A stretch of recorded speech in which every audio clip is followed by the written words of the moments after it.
కనిపిస్తున్నాయి. సార్ కాంగ్రెస్ ఎంత సిగ్నిఫికెంట్గా ఉందనుకుంటా అంటే ఓట్ బ్యాంక్ తక్కువగా ఉంది కాంగ్రెస్ కలిసి పోటీ చేయనంత మాత్రాన ఆప్ మీద ఎక్కువ ప్రభావం పడేది అనేది ఒక ఈక్వేషన్గా కనపడుతుంది. మీరేమంటారు? అంటే మనకు ఫైనల్ రిజల్ట్స్ వచ్చి ఫైనల్ ఓటింగ్ ఫిగర్స్ వచ్చి అది కూడా కాన్స్టిట్యున్సీ లెవెల్ ఓటింగ్ ఫిగర్స్ వస్తే తప్ప ఆ అనాలిసిస్ ను కాంప్రిహెన్సివ్ గా చేయలేం. అందువల్ల ఇప్పటికైతే క్విక్ అనాలిసిస్ చూస్తే కాంగ్రెస్ ఎంతో కొంత ఆప్ ను డ్యామేజ్ చేసింది. అయితే ఆప్ ఓడిపోవడానికి కాంగ్రెసే కారణము అని అనడం కూడా కరెక్ట్ కాదు. ఎందుకంటే ఖచ్చితంగా ఇప్పుడు అరవింద్ కేజ్రీవాల్, మనీష్ సిసోడియా, అతీషి లాంటి వాళ్ళే స్ట్రగ్లింగ్ అంటే ఖచ్చితంగా కాంగ్రెస్ వల్లనే ఆప్ ఓడిపోతుంది అనేటువంటి కంక్లూజన్కి రాలేము. ఆప్ స్వయంకృతాపరాధాల రీత్యా దెబ్బతింటున్నది, ఓడిపోతున్నది అన్నకన్నా దెబ్బతింటున్నది. కానీ కాంగ్రెస్ పార్టీ కూడా ఒక కీలకమైన డైమెన్షన్. ఇప్పుడు ఓక్లా అనే కాన్స్టిట్యున్సీ ఉంది.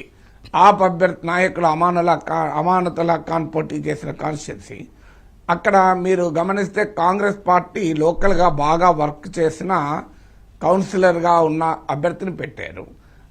ఎంఐఎం ఢిల్లీ అల్లర్లలో ఒక ముద్దాయిగా ఉండి UAP unlawful activity prevention act కింద నేరస్తుడిగా ఉన్న వ్యక్తిని ఎంఐఎం పెట్టింది. క్లియర్గా ముస్లిం ఓటు డివైడ్ అయింది. అక్కడ ముస్లిం మెజారిటీ సీట్ అది.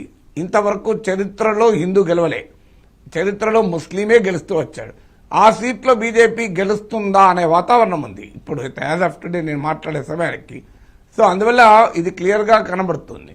తర్వాత కాంగ్రెస్ పెట్టిన క్యాండిడేట్ కూడా మీరు గమనిస్తే అరవింద్ కేజ్రీవాల్ పైన సందీప్ దీక్షిత్ను పెట్టారు, మీకు అతీషి పైన ఆల్కాలమ్మ అని పెట్టారు. అంటే పార్టీ అగ్రనాయకుల్ని నేరుగా ఆమ్ ఆద్మీ పార్టీ అగ్రనేతల పైన దించడం ద్వారా తమకు ఢిల్లీలో బీజేపీని ఓడించడం ఎంత ముఖ్యమో ఆప్ను దెబ్బతీయడం కూడా అంతే ముఖ్యమని కాంగ్రెస్ ఒక మెసేజ్ పంపింది.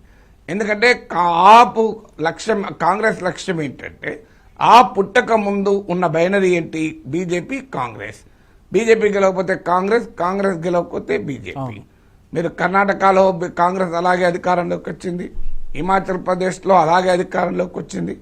అందువల్ల కాంగ్రెస్ బీజేపీ బైనరీ ఉంటే తమకు ఎప్పుడో ఒక రోజు పవర్ వస్తుంది. కాంగ్రెస్ బీజేపీ బైనరీ లేక వేరే వాళ్ళు వచ్చారనుకోండి, ఆంధ్రప్రదేశ్ లాగా పరిస్థితి ఏర్పడుతుంది.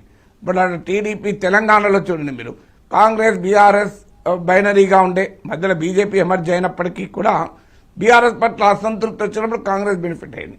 ఆంధ్రప్రదేశ్ తీసుకోండి, బైనరీ కాంగ్రెస్ లేదు, టీడీపీ వైసీపీల మధ్య ఉంది. కాంగ్రెస్ పార్టీ జగన్ పట్ల అసంతృప్తి ఉన్నప్పుడు లాభపడలే, చంద్రబాబు నాయుడు పైన అసంతృప్తి ఉన్నప్పుడు లాభపడాలి. అందువల్ల ఢిల్లీలో కాంగ్రెస్ లక్ష్యం ఏంటంటే ఆప్ను గనక స్పేస్లోకి వెళ్ళి తీసేస్తే మళ్ళీ ఇది బీజేపీ వర్సెస్ కాంగ్రెస్ గా ఉంటుంది పార్లమెంట్ ఎన్నికల్లో లాగా. అప్పుడు అనివార్యంగా తమకే లాభం అవుతుంది కదా అనేది కాంగ్రెస్ లక్ష్యం. అందువల్ల ఆమ్ ఆద్మీ పార్టీ పైన ఆల్ ఎఫర్ట్స్ పెట్టారు. సో అది కూడా ఒక సిగ్నల్ మీకు. అంటే బీజేపీ ఏమో కన్సాలిడేటెడ్గా ఉంది, బీజేపీ వ్యతిరేక పక్షమేమో విడిపోయింది తమ తమ రాజకీయ అవసరాల రీత్యా. అందువల్ల అది క్లియర్గా బీజేపీకి బెనిఫిట్గా ఆప్కు నష్టంగా ఉంది. ఇక ఎన్ని సీట్లలో ఆప్ విజయావకాశాన్ని కాంగ్రెస్ దెబ్బతీసింది అనేది మైన్యూట్ డీటెయిల్స్, అది మనకు 1 or 2 days పడుతుంది. ఫైనల్ ఓటింగ్ ఫిగర్స్ వచ్చేదాకా మనం విశ్లేషించలేము.